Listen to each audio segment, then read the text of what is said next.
Alison, do my tight rolling skills of the early 90s transfer over to today's jean cuffing trend?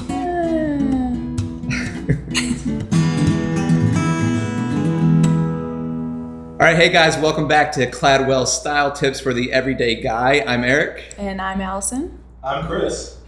Quiet you. And today we are talking about how to cuff your jeans, and we're going to show you how to do that, but we're also going to answer a bunch of common questions that a lot of guys might have around this subject. I know I have. So let's just jump right into it. Cuffing your jeans is a trend right now, right? Just talk to me about that. Like, do I need to jump in on this trend or not? Sure. Yes, it is a trend, and trends, come and go, kind of like a wave, come in and come out. But the thing with cuffing your jeans, I would say, or cuffing your pants in general, is it's not necessarily ever going to look bad. It's never going to go out of style, but it's just kind of more popular now due to the fit of jeans that men seem to be wearing more these days. Okay, so talk to me more about that. What is it about the fit today that's more popular? Well, cuffs are only going to work when your jean is like a straight fit to a slightly tapered more around the ankle, which seems to be the more popular style right now, kind of a slim straight, or dare I say skinny jean. Right, yeah.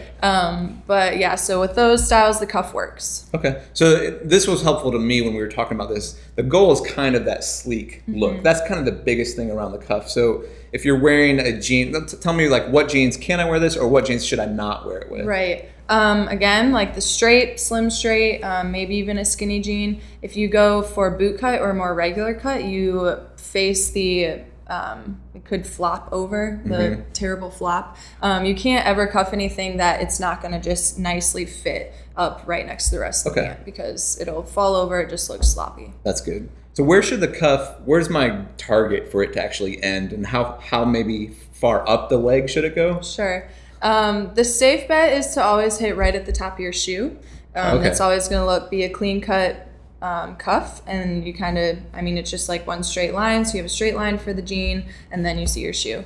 The higher you go up the leg is kind of more into the danger zone. You're getting a little bit more experimental. But let's say getting maybe more towards the capri than the cuff. Yeah. Okay. But let's say you have some like crazy socks you really want to show off, and you could maybe do it one more cuff. And if you have a higher shoe like a boot, you go above to the top of the boot as well. Top of the boot. Okay. Yep. And then another similar question is like the single roll versus the double roll. We know where to end it, but what's the difference between the two? Well, they kind of go in tangent. You're going to want to roll it to where it ends the best. But with the same, like this is a double roll here, and it looks a little bit sleeker because you can't see the hem at all. Right. If you go for a single roll, where you kind of see this hem here, it's a little bit more slightly casual, more laid back look. You can always cheat that if let's say you only have the length to do a single roll, but you want to go for this look, you can kind of just tuck this hem here. Oh, cool. Just the top of it. So it's a single roll, but you're just tucking the top. Just get the illusion of a double cuff, basically. Very cool. So another question I have about this is I've seen wide cuffs and I've seen skinnier cuffs. What's the difference between the two? Sure. About an inch is probably about the safe zone, like right around here. Okay. If you go for a wider cuff, it's kind of a little bit more casual. A thinner cuff, a little bit more formal.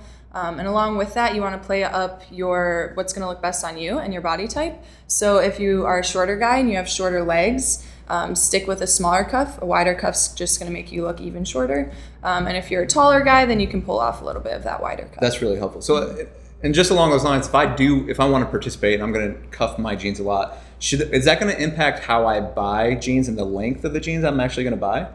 Tough question, but yes. If you know that you like this look and you always want to cuff your jeans, then maybe get that extra inch when you're buying your jeans.